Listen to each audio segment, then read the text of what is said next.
Bentrovati a tutti a Storie e si intravede finalmente un finale dietro tutta questa grande narrazione che abbiamo fatto di Omero in tutte queste puntate, in tutte queste settimane. L'ultimo elemento che ci rimane da prendere in considerazione, attribuito ad Omero ma non era certamente omerico, sono appunto gli inni omerici. L'inno della tradizione classica è un inno molto semplice, si prevede praticamente un'invocazione di benevolenza alla divinità, si fa presente il problema, si fa presente il motivo per cui ci sono stati tante volte nel passato interventi della divinità benevoli che in qualche modo giustificano il fatto che la divinità possa reintervenire e si chiede alla divinità di reintervenire di nuovo. Quindi tre momenti: la benevolenza che viene ricercata da parte degli dei, da parte degli uomini rivolti agli dei, la storia, il racconto di come precedentemente la divinità avesse aiutato gli dei e poi il finale, la richiesta nuova di un nuovo intervento.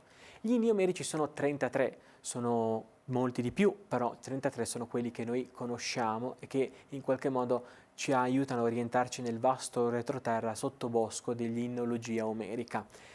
I più importanti sono quelli ad Hermes, quelli a Demetra, quelli ad Era, scusate, Demetra è il nome latino, c'è sempre un po' questo ping pong fra nomi greci e nomi latini, quello ad Apollo, no?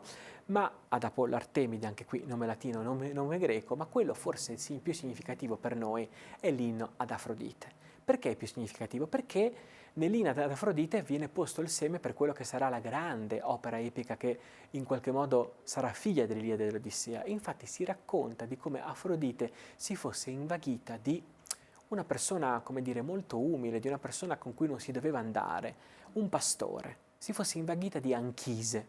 Anchise era questo pastore giovane, bellissimo, che Afrodite in qualche modo ama la follia e allora lei diventa una donna e diventando una donna va con lui durante la notte e alla mattina invece di andarsene via e di lasciarlo stare gli rivela la sua identità. Vuole che lui sappia chi è lei, vuole che lui sappia che lei, Afrodite, ha amato un mortale. E l'episodio, l'inno, finisce così, con la richiesta che anche agli uomini venga dato un amore così forte da aver bisogno di dire all'altro chi siamo. Sembra una storia bellissima, ma ha un corollario. Il corollario qual è? Che quando Afrodite torna nell'Olimpo scopre di essere incinta e scopre che il bambino che sta aspettando si chiama Enea.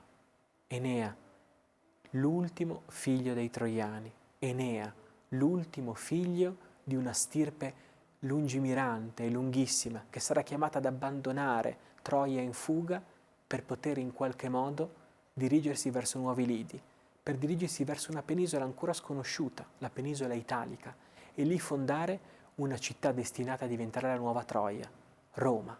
Roma è la discendente di Troia, l'Eneide è la discendenza diretta dell'Iliade e dell'Odissea, è una storia che continua e che arriva fino a noi, fino ai nostri giorni. Ce la racconterà Virgilio, ce la racconteranno tanti autori, ci racconteranno per sempre queste storie che abbiamo raccontato in queste settimane. La letteratura greca è finalmente partita e adesso aspetta solo che noi abbiamo la passione, il desiderio e l'amore per pazientemente imparare a conoscerla. Grazie a tutti e ci vediamo presto qui a Storie.